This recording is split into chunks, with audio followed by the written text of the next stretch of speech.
Now the second topic is page life cycle event.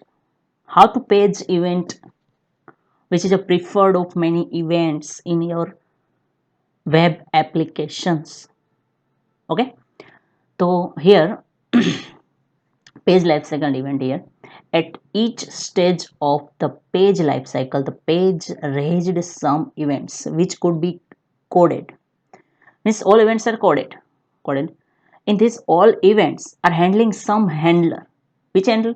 Like in our VB.NET programming, we are using some button control. So this is using a which type of event? Click event, double click event. There are some many events are here there. The SMS here some many events for us, some page, web page. Okay. An event handler is basically a functions of subroutine bound to the event using the declarative attribute such as on click or handler. Same જ આપણે વાત કરીએ કે જે રીતે functions handler કરે છે, function જ હોય છે ને હેન્ડલિંગ કરવા માટે, જે આપણે ક્લિક કરીએ ત્યારે ઇવેન્ટ પરફોર્મ થાય તો તેના માટેનો એક કોડ ખુલે છે. જ્યારે તમે બટન કંટ્રોલ લીધો તેની પર ડબલ ક્લિક કરીએ, એક કોડ ખુલ્યો તો એ કોડ એના માટે એક ફંક્શન છે. હવે એના એ કયા એટ્રીબ્યુટ યુઝ કરે છે તો કે બટન નામનો ક્લાસ છે તો એની ક્લિક ઇવેન્ટના એટ્રીબ્યુટ યુઝ કરે છે by using its handler. Okay, here some many page events. First pre-init. Pre-init is first event of page lifecycle. It checks each postback property and determine whether the page is postback. It sets the themes. It sets the themes. Sorry. It sets the themes and the master page create a dynamic controls and gets and sets profile property values. This event can be handled by overloading the on pre-init method or creating a page init handler. Page init event શું છે? Page init event page life cycle છે. એ page life cycle છે એની અંદર જ્યારે page બીજા ફોર્મમાં load થાય છે, જે રીતે HTMLમાં બીજું ફોર્મમાં આપણે PHPનું પ્રોગ્રામિંગ તમે કરેલું, PHPના પ્રોગ્રામિંગમાં જ્યારે કોડ તમે હેન્ડલર કરો છો પોસ્ટ મેથડથી, તો એ પોસ્ટ મેથડ પ્રોપર્ટી છે કોઈ પણ કંટ્રોલની, એ ટ્રુ ફોલ્સ એ ચેક કરવાનું કામ કોણ કરે? Pre init method. તો પ્રી ઇનિટ મેથડ એને ચેકિંગ કરે છે. Than after this master page dynamically control create કર્યા હોય છે, કોઈ પણ ડાયનેમિકલી કંટ્રોલ ક્રિએટ કર્યા હોય તો ડાયનેમિકલી જે કંટ્રોલ કર્યા છે એની કોઈ ઇવેન્ટ ક્રિએટ કરેલું, તો ઇવેન્ટ ક્રિએટ કરેલી છે એ પણ ચેકિંગ કરવાનું કામ સેટ મીન્સ એ સેટ કરવાનું કામ પોસ્ટ બેક છે પેજ ઉપર લાગે છે એ બધું કામ આ મેથડથી થાય છે. પ્રી ઇનિટ મેથડ ઇનિશિયલાઇઝ કરે છે ફર્સ્ટ ઇનિટ. ધીસ ઇવેન્ટ શું કરે છે? આ ઇવેન્ટ એક હેન્ડલિંગ ઓવરલોડેડ કરે છે. ઓન પ્રી મેથડ એ એક હેન્ડલર ઇવેન્ટ ઓવરલોડ કરે છે. કયું હેન્ડલર? તો કે પેજ પ્રી ઇનિટ હેન્ડલર. આ બધા જ ના ઇવેન્ટ છે એમાં બધા કોઈ પણ ના કોઈ હેન્ડલર હશે, બધા ઇવેન્ટ હેન્ડલર યાદ રાખવાના. The second init. તો ઇનિટમાં સેમ એઝ ઇનિશિયલાઇઝર્સ કંટ્રોલની પ્રોપર્ટી ઇનિશિયલાઇઝ કરે છે. આલો કંટ્રોલની પ્રોપર્ટી ઇનિશિયલાઇઝેશન થઈ then the control tree is built, one control બને. હવે એક કઈ મેથડને ઓવરલોડિંગ કરે છે તો કે પ્રી ઇનિટ હેન્ડલર, એ પણ સેમ ઉપર પેજ પ્રી ઇનિટ હતી, આ શું કરે છે? Page init handler event handling કરે છે. ધેન ઇનિટ કમ્પ્લીટ, જે ઇનિશિયલાઇઝેશન કર્યું છે એ કમ્પ્લીટ કરશે. Sorry, okay. Init complete event allows tracking of view state all the controls form and view state tracking. આ સ્ટેટ જે આપણે વાત કરી સ્ટેટ, અત્યારે યાદ રાખો સ્ટેટ શું કરે છે? સ્ટોર ધ ડેટા સ્ટોરિંગનું કામ કરે છે. જે તમે કંટ્રોલ દ્વારા ડેટા તમે સ્ટોર કરવા માંગો છો, જેટલા ટાઈમિંગ સુધી, જેટલા એના મેમરી સાઇઝ સુધી એને સેવ કરવા માંગો છો, એ બધો સેવ કરેલો ડેટા ઇનિશિયલાઇઝેશન શું ટ્રેકિંગ કરે છે. ટ્રેકિંગ મીન્સ એને ટ્રેકિંગ કરવાનું મીન્સ એને યુઝ કરવા માટેનું અલોવેશન આપે છે તમને initial complete. Then load view state. View સ્ટેટનો ઉપયોગ જ્યારે તમે કરેલો હોય પ્રોગ્રામમાં, તો વ્યૂ સ્ટેટની ઇવેન્ટ કાંઈ હશે તો એ વ્યૂ સ્ટેટની ઇવેન્ટને હેન્ડલિંગ કરવાનું કામ લોડ વ્યૂ સ્ટેટ કરતું હશે. Okay. SMS load post data. Okay, તો લોડ પોસ્ટ ડેટા ફોર્મ ટેગનું પ્રોસેસિંગ કાંઈ પણ છે તો એ ડેટાની ફોર્મ જે ડેટા આવે છે પોસ્ટ થાય છે તો એ ડેટા પોસ્ટ થયેલો ડેટા કઈ મેથડ ઇવેન્ટ હેન્ડલર કરે છે તો કે લોડ પોસ્ટ ડેટા. તેને preload occurs before the post back data is loaded in the control.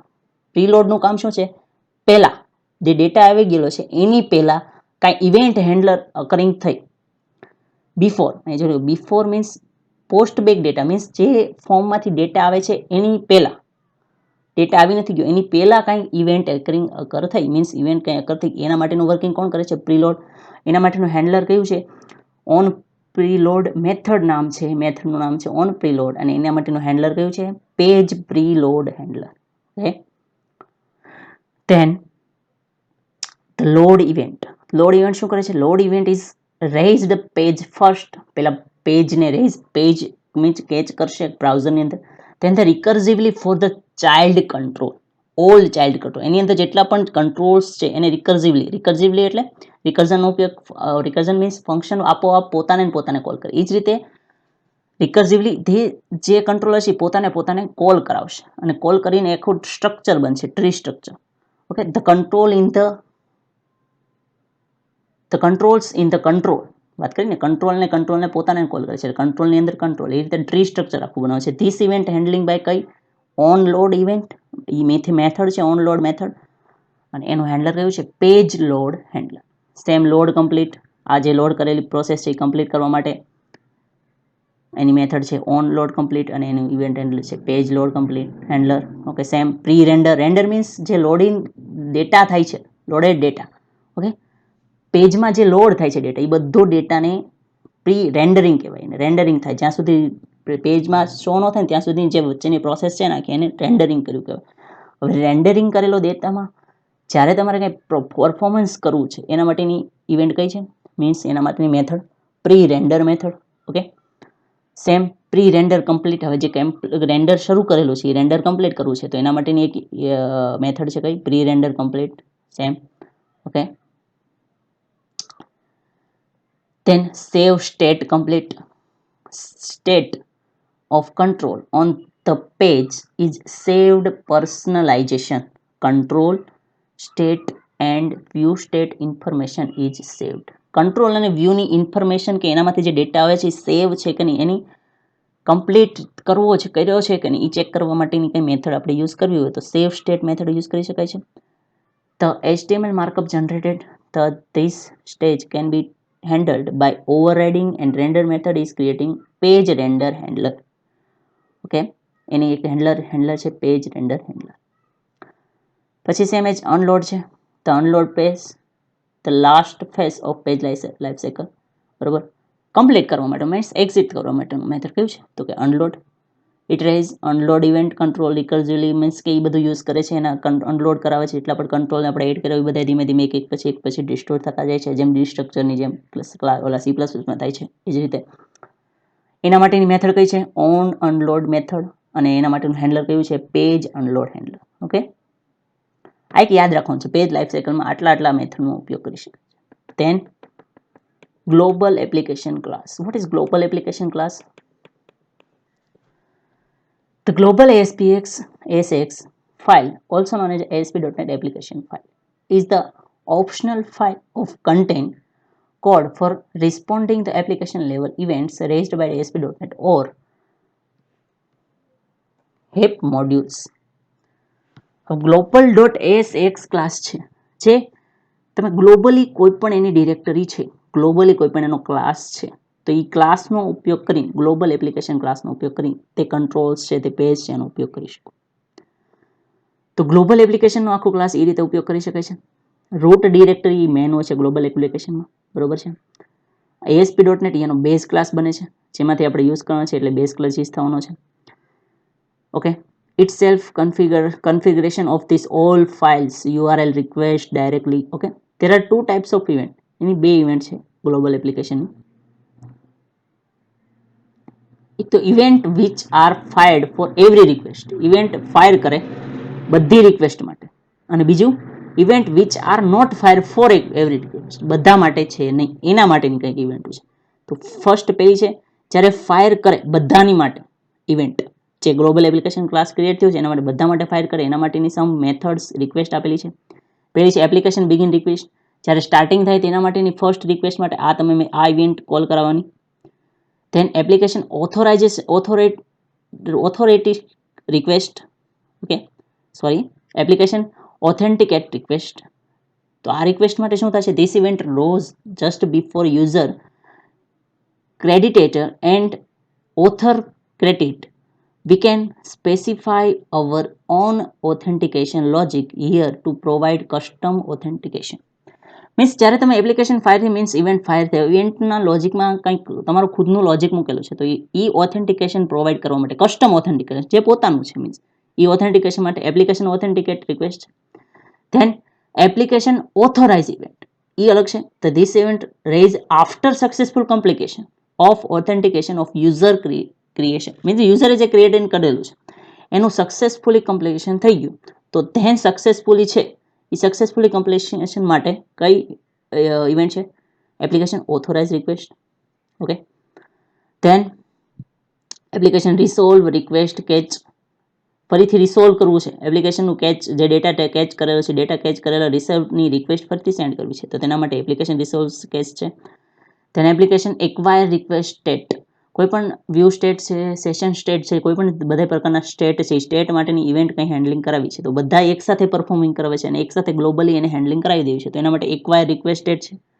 Okay, તેને application pre request handler execute, હવે કોઈ પણ હેન્ડલિંગ ઉપયોગ થાય છે, હવે હેન્ડલર એકસાથે તમારે એકસાથે દાખલા તરીકે 10 બટન છે, 10 બટનના એકસાથે તમારે પરફોર્મિંગ કરાવી દેવું છે, પ્રી રિક્વેસ્ટ હેન્ડલર એક્ઝિક્યુટ કરી શકાય છે. Then application post request handler, હવે દાખલા તરીકે જે બટન છે બધાની એક ફોર્મમાં રાખવાના છે ને પોસ્ટ બેક પ્રોપર્ટીનો ઉપયોગ કરીને એને નેક્સ્ટ ઓલામાં એની ઇવેન્ટ હેન્ડલ કરવી છે. ઓકે, એના માટે આ રિક્વેસ્ટ ઉપયોગ કરી શકાય છે. ધેન રિલીઝ રિક્વેસ્ટ સ્ટેટ, જે એક્ઝિક્યુટ થયેલી છે રિક્વેસ્ટ, એ રિક્વેસ્ટને રિલીઝ કરવી છે, મીન્સ ડિસ્ટ્રોય કરવી છે, તો એના માટે આ પ્રોપર્ટીનો ઉપયોગ કરે છે, મીન્સ આ મેથડનો ઉપયોગ કરી શકાય છે.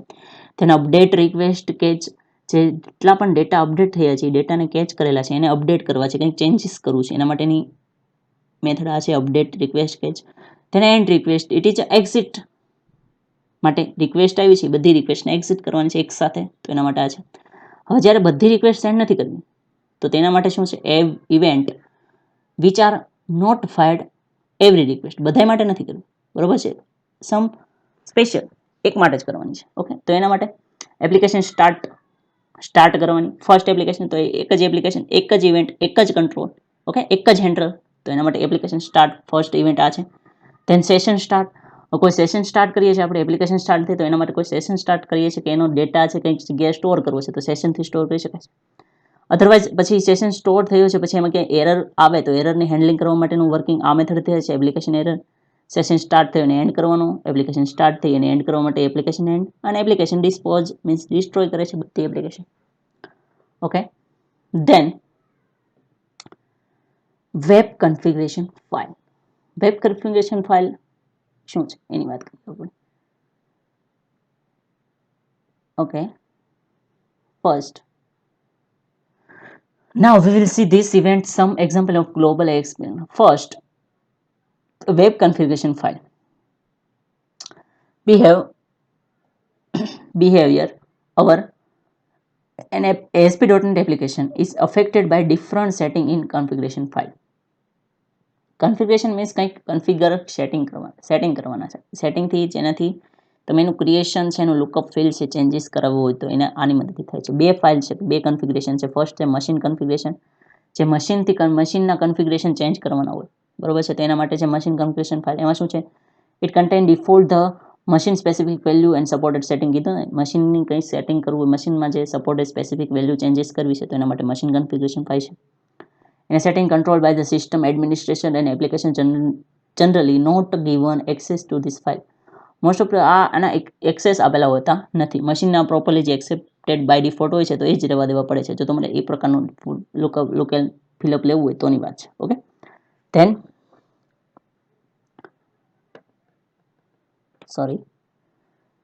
સેકન્ડ કયું હતું web configuration file. Okay, in web configuration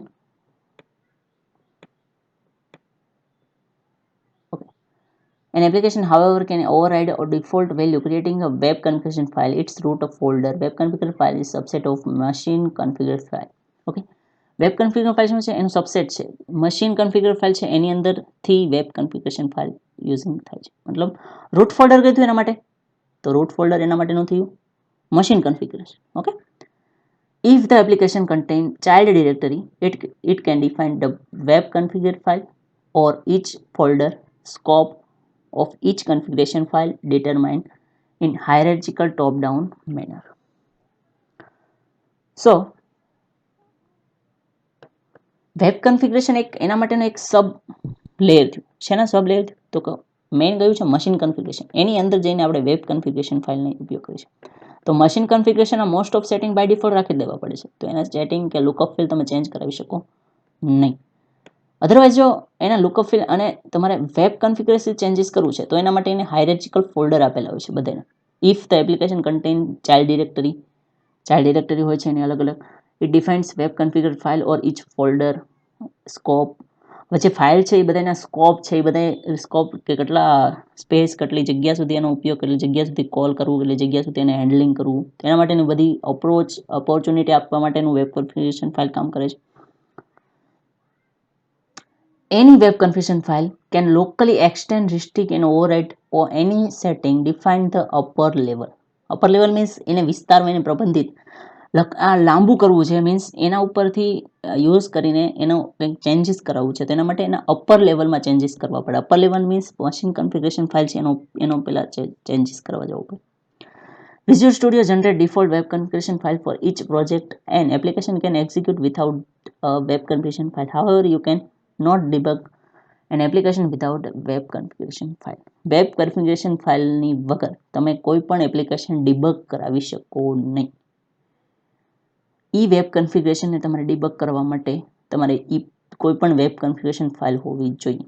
જે રીતે આપણે અહીંયા એક એક્ઝામ્પલ આવેલું છે પણ થોડુંક ઝાખું છે પણ આ જે આપણે એપ્લિકેશન લઈએ છીએ એપ્લિકેશનમાં જે આવશે જે એમાં કંટ્રોલ ESP ફાઇલ આવશે એમાં જ વેબ કન્ફિગર આવશે. એની અંદર બધા કન્ફિગરેશન આપેલા છે. દાખલા તરીકે ટેક્સ્ટ બોક્સને યુઝ કરવા માટેના કન્ફિગરેશન હશે, બટનને બધા ટોટલી કંટ્રોલ્સને યુઝ કરવા માટેના કન્ફિગરેશન આપેલા છે. It is web configuration. વધારે તમે આમાં ડિટેલ